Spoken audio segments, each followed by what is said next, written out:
It was a cool autumn night, the kind that made you instinctively pull your hoodie tighter around you. The year was 2016, and I was 21. My best friend, Adam, and I had developed a rather strange fascination host hunting apps. You know, the kind that claims to detect supernatural entities, sending chills down your spine even if you don't believe in them. Adam and I weren't exactly skeptics, but we weren't full believers either. It was more about the thrill, that tingling sensation of the unknown that kept us coming back. Sometimes, the app would display a dot on the radar or spit out a random word like hunger or revenge. We'd laugh it off, poke fun at how ridiculous it was, but deep down we both craved something real, something undeniable. One Friday night, around 2 a.m., Adam proposed an idea that made my stomach tighten. "Let's go to the old Willow Creek Cemetery," he said, his eyes glinting with mischief. "If the app's ever gonna pick something up, it'll be there." I hesitated. Willow Creek wasn't just any cemetery. It was a small, family-owned plot, long abandoned and shrouded in local lore. Whispers of restless spirits and unexplainable sightings had kept most people far away.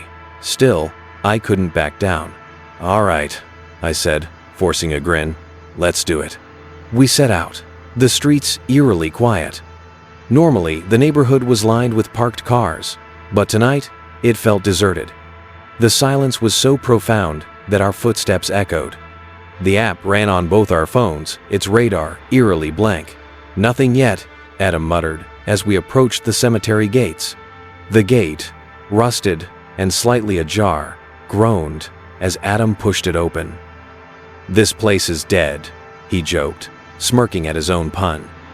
I didn't laugh. The air here felt heavier, charged with something I couldn't name. Adam, ever the bold one, stepped inside first, scanning the radar. "Come on," he called, his voice bouncing off the gravestones. Reluctantly, I followed, my heart hammering. The moonlight barely penetrated the thick canopy of trees, casting long, jagged shadows. Adam started shouting, "Is anyone here? Show us a sign." I flinched. "Don't do that," I hissed. "Show some respect." But Adam was undeterred. "Oh, I'll make them show up," he said, grinning as he climbed over a low stone wall and onto the graves. My stomach churned as he stomped on the ground, shouting, "Come on! Scare me! Do something!" The app's radar suddenly lit up. A single red dot appeared on both our screens, accompanied by the word, "Here." Adam froze, his grin fading. "Did your phone just—" he began, but before he could finish, more dots appeared. 10, maybe 15, clustered around us. The word flashed again. "Here." "Adam," I whispered, my throat dry. "We need to leave, now." As if on cue, the streetlights outside the cemetery began flickering. One by one, they went out, the darkness creeping closer. "Run!" I yelled, grabbing Adam's arm. We bolted, tripping over roots and stones. The app still chiming with more dots and whispered words we couldn't decipher. We didn't stop until we were back in the neighborhood, gasping for air. My lungs burned, and my hands trembled as I pulled out my phone. The radar was blank now, but the app's text field displayed something that made my blood run cold. "Your name." I stared at Adam, who looked equally terrified. "This isn't funny anymore," he said, his voice shaky. I nodded. "Let's go to my place."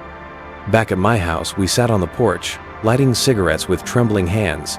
We tried to laugh it off, convince ourselves it was just a glitch, but the unease lingered.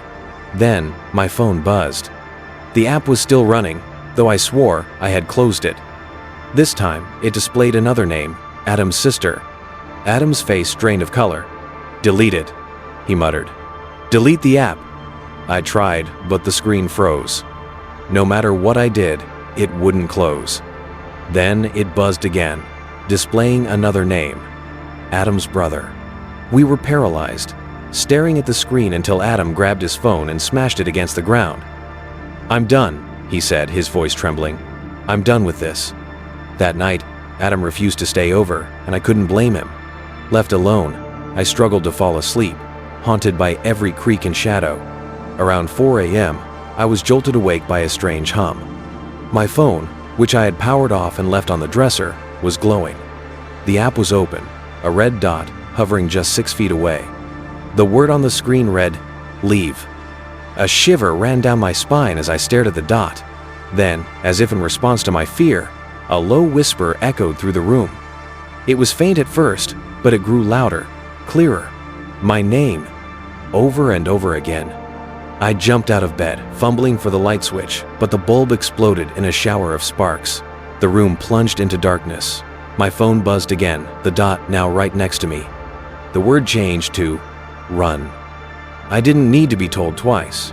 Grabbing my keys, I bolted out of the house, running into the street without a destination in mind. The night felt alive, the shadows moving, whispering. I ran until my legs gave out, collapsing under a streetlight that flickered ominously. The next morning, I found myself back at home, though I had no memory of returning. My phone lay on the floor, the screen cracked but still glowing. The app was gone, uninstalled, yet its chilling presence lingered. That was the last time I ever used a ghost hunting app. Whatever we encountered that night wasn't a glitch or a prank. It was real, and it was watching us. Even now, I can't shake the feeling that something followed me home, lurking just beyond the veil of the ordinary, waiting,